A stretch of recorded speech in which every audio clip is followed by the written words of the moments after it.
emergency relocation assistance payments related to the Red Hill water crisis will not be taxed. That's on both the state and federal level. That news coming down earlier this week. Right now, local tax attorney Adam Brewer joining me over Zoom. Good morning, Adam. Thanks for joining us. Yeah, good morning. Happy to be here. I know this was, of course, big information when it was first announced earlier this week, but a lot of questions around it. So for residents who did not file their taxes yet, how do they include these emergency payments from the Department of Defense?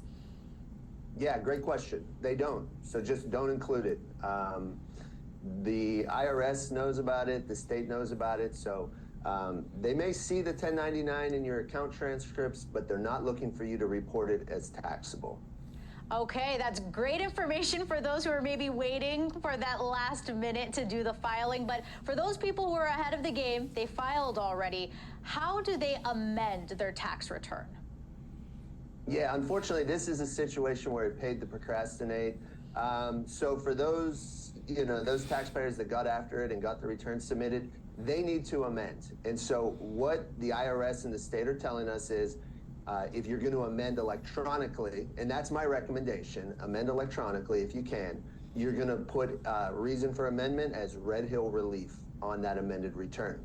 If you're going to amend by paper, you're going to write Red Hill relief on the top of the amendment form, and then for the reason for amendment, you're going to put Red Hill relief again on the reason. And is there a reason you recommend doing that electronically? Is it quicker or is it just easier? It's a lot quicker. So the IRS, I don't know how many returns they're sitting on, but it's just millions and millions of paper filed returns all the way back to the beginning of the pandemic. So my clients who file paper returns, sometimes it's required for older tax seasons. They're just sitting there. We're not seeing any movement on it. Maybe we see they received it, but it's not being processed. So if you don't want this hanging over your head for the next year or two, try and submit that amendment electronically. You'll have confirmation they got it. You should have confirmation it's been processed pretty quickly. And is there a deadline for submitting the amended tax return? Is it the same deadline to get your taxes filed? There's not really an amendment per se, but I would say this. Some of these taxpayers who probably reported their Red Hill relief are saying, they had taxable income. So for those taxpayers, they are going to be due a refund, and they're going to want that money back.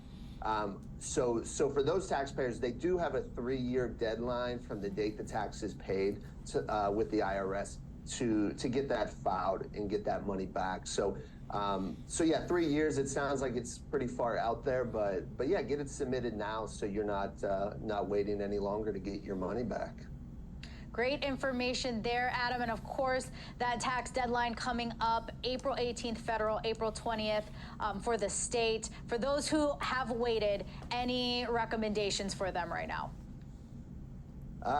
Yeah, just get it filed. Like I said, if you can submit electronically, do it. It'll make your life a lot easier. And then one just like word of wisdom here, we need to get this message out there.